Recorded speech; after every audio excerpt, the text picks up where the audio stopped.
What's up again, guys? Brian here at 3Tier, and I got another game review for you, and this time I will be reviewing what is unquestionably the best RPG I've played in more than 10 years, and the very game that has revitalized my love for the RPG genre, and that is Ni No Kuni, The Wrath of the White Witch.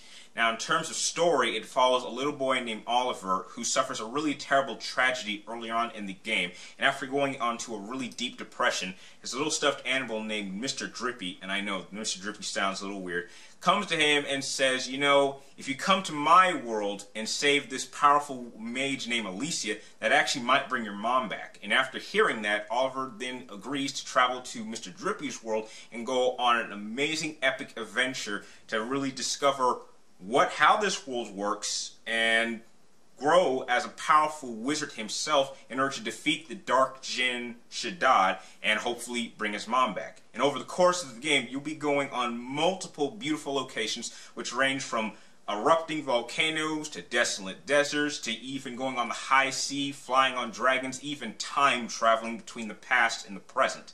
It really builds up to a unique RPG adventure that even on the best Final Fantasy games that I have played in my early childhood, not even those games have able to really escalate to this level of expansion and adventure and epicness. I'm not saying it's the best RPG I've ever played, but it certainly stands out as being up there with the big boys, in my opinion.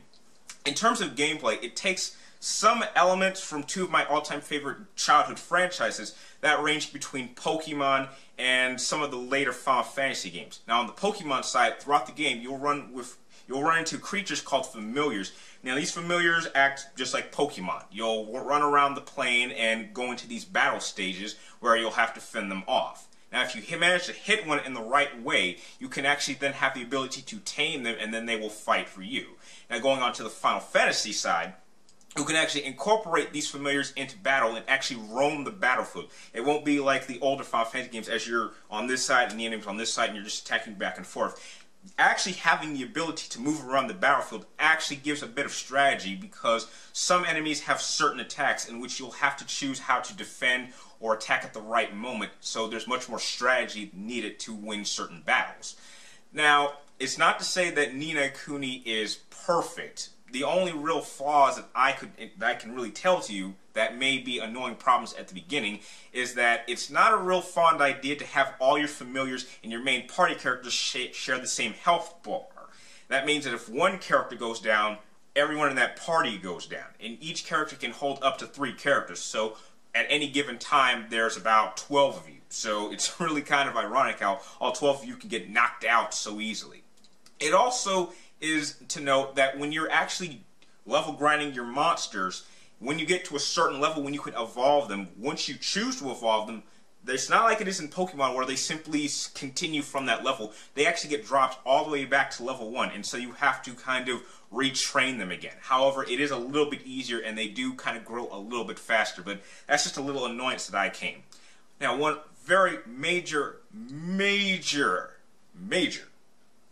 announcement I have to state is the music.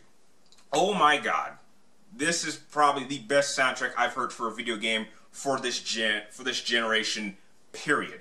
Reason being is that it's actually composed by famed composer Joe Hisaishi, and it really stands out. Music expands from epic themes to absolutely downright heart-wrenching, depressing sounds when tragedy events happen.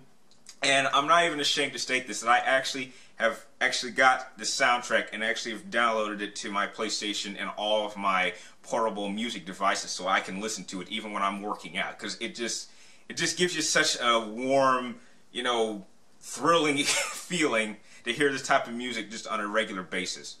As you can tell, I absolutely love Ni No Kuni, and as a PlayStation exclusive, I would even put it on a par with games like Killzone 3, Uncharted 2, and God of War 3. And heck, if I ever did a list like that, I might even put Ni No Kuni above those games. Due to the fact that it is just unquestionably the best RPG I've played in some time, and one of the best PlayStation exclusives that we have gotten this year, I'm more than happy to give Ni No Kuni a 9.5 out of 10. And on par with that, I'm also happy to give it the second 3TR official nomination for my Game of the Year of 2013.